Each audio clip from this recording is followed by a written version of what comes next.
Most VA disability claims don't fail because the veteran isn't qualified. They fail because the claim was filed wrong.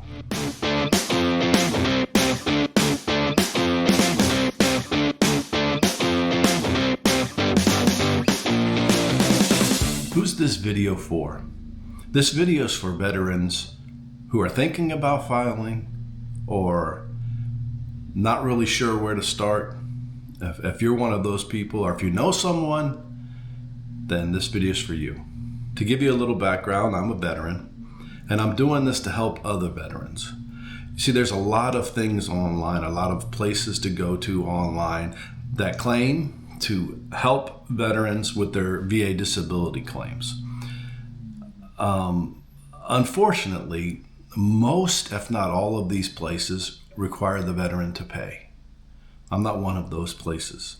What I'm going to try to do is I'm going to try to help you get started. I've helped a lot of my friends and colleagues who are veterans begin and go all the way through the VA claim process.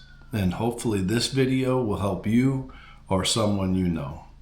Because especially if you're older like me and you're unsure of even how to begin, are unsure of do you qualify, or it's not for me, it's for those other individuals that were wounded in combat, or I don't care what the 1,000 excuses are. The reality is, as a veteran, the VA was set up for you. Regardless of what you did or didn't do when you served. You served for our country, and this is for you. A VA disability claim is that you have a debilitating condition currently that was caused by something that happened in service. It's more than just compensation, right? So we know, a lot of people focus on the compensation aspect, the money, the monthly stipend that you receive for a disability. But there's a lot more to that. For example, here in the state of Florida, if you are 100% disabled, and we'll get into what that means and how to achieve 100% disability. But if you are 100% disability, permanent and total, they call it P&T, that, for example, it opens up a plethora of benefits for you and your family. You have CHAMPS VA, which is like an insurance, like a secondary insurance if you already have insurance, a health insurance. It's full body care from the VA that you qualify for. Even if you're not 100%, you get full body for the rest of your life care for, anyway, for every disability that you have, you're going to get care for. But if you reach, I think it's over 50% disability rating, you're going to qualify for full body care. That's important, especially when you retire and you start thinking about having to pay for a COBRA or some other mechanism before Medicare kicks off. If, say, you retire at 62, between 62 and 65, you have to provide health care insurance for yourself and or your family. That's where CHAMPS VA comes in. It's really good. Anyway, that's an option. Here in Florida, like I said, you have property tax exemption. If you're 100% P&T, you don't pay property tax. So it's much more than just a monthly stipend. There's a lot and multiple. You have to check whatever state you're in, but there are a lot of benefits out there available to you. For example, one of my children live in California, and because I'm disabled, and because I'm a disabled veteran, she gets to go to a University of California or California State University tuition free. That's huge. That's even at 0% disability. So I want you to think about that. I mean, it's not just for you. Keep in mind, too, that the VA was created to help veterans.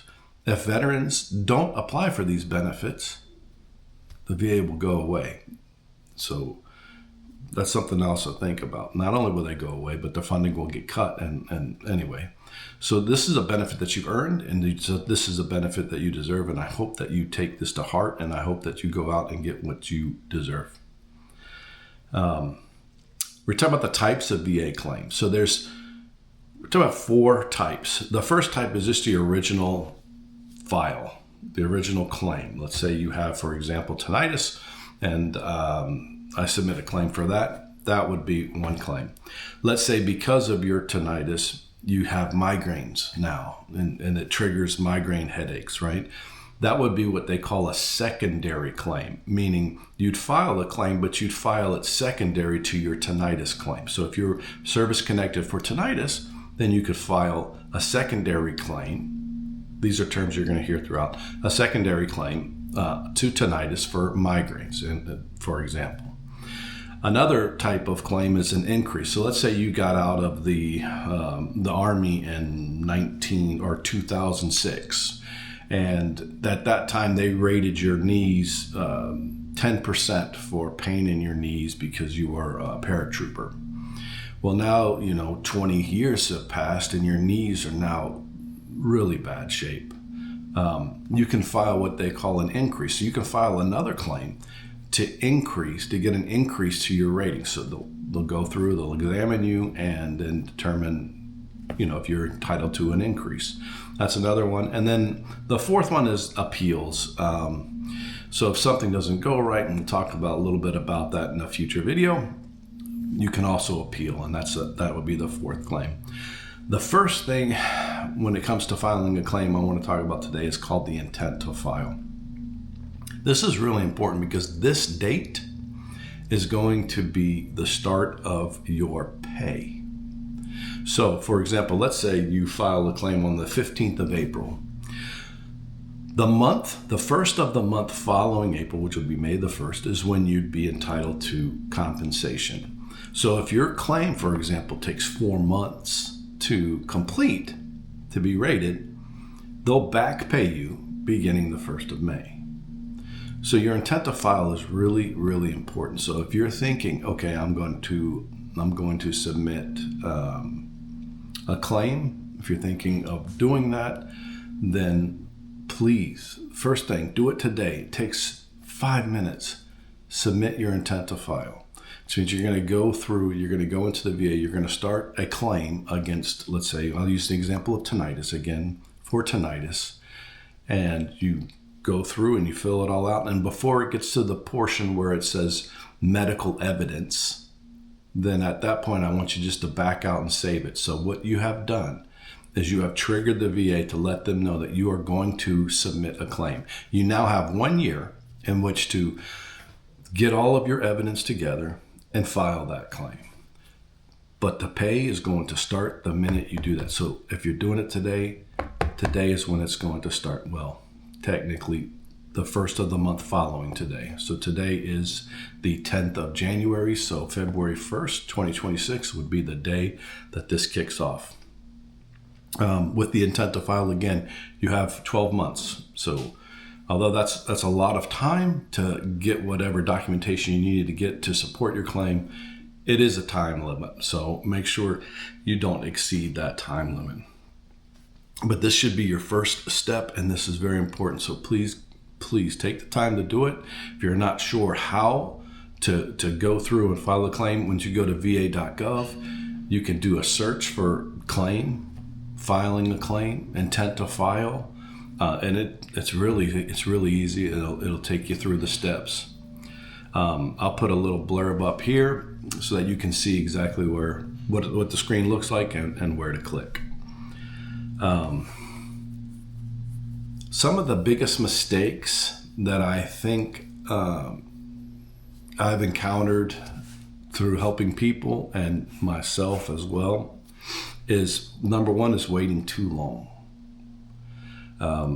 If you have a current diagnosis, well, let's say you have a diagnosis for a bad shoulder, and you got that, you went and did physical therapy 2 years ago, it still bothers you, you're fed up, and then okay, you know what, I'm going to file a VA claim because this injury happened when I was a paratrooper in the Army, and it's just aggravated, and man, it's killing me now, Well, you've waited too long. What I mean is, your current diagnosis isn't current, it's 2 years old. Even though you feel it currently, you have to have a current diagnosis. Another big problem, and I see this over and over again in veterans filing and submitting claims without any evidence. The VA goes by evidence. That's all. Evidence, period. They're very much black and white. So what's required for a claim? Medical evidence, current diagnosis. So something from your doctor or from the VA that says, oh yeah, he's got this current problem. His shoulder is hurting. You know, he went to physical therapy. We did MRIs, whatever, right? So you have current, big key, current diagnosis. And then a connection, a nexus is what the VA calls it, a connection between your condition today and your time in service. So that means, did something happen when you were in service that triggered this event? I was a paratrooper, I fell wrong one time, I hit my shoulder. You know, I went to the not to the emergency room, but I went and saw the doctor. I told him, you know, it hurt, it torqued my shoulder pretty good. But, you know, I was young, I healed pretty quickly, and I thought, okay, you know, I'll just rub some dirt on it, it'll be all right, you know. Well, now, 25 years later, I can't even, you know, I'm in constant pain, blah, blah, blah. So the VA will look at this, the current diagnosis and then your medical evidence. You've got this documented in your records somewhere, whether it's your personal records or your military records, or even after the military, the VA records. The last and the third mistake that a lot of people make is that, well, the VA will figure it out, right? So the VA has copies of all of our medical records. So you think, well, why do I need to submit my medical record when the VA already has a copy of my medical records? Let me tell you something. The VA, love them to death, but they're not there to solve your case. They want you to present them evidence. They'll go through the evidence, and they'll look at the evidence, and they'll make a rating based on the evidence. Don't expect them to go find your evidence. If you do, I don't think things are going to work out for you. But anyway, this is a short video. I'm going to do 3 today, kind of explain this process a little bit more. But I want you, again, if anything, I want you to make sure you have a valid va.gov account. And I want you to submit your intent to file today, please, for whatever that may be. Go through your records, check and see, you know, what's ailing you today, for example, and then I want you to think about it and then begin your process by doing your intent to file so that you can start your VA claim. In the next video, I'm going to show you the evidence the VA actually looks at and why most veterans submit the wrong stuff. Anyway, this is Old Man. I'm doing this for you. I'm a veteran. I support veterans. I wish you all nothing but the best. Stay safe. I'll talk to you soon.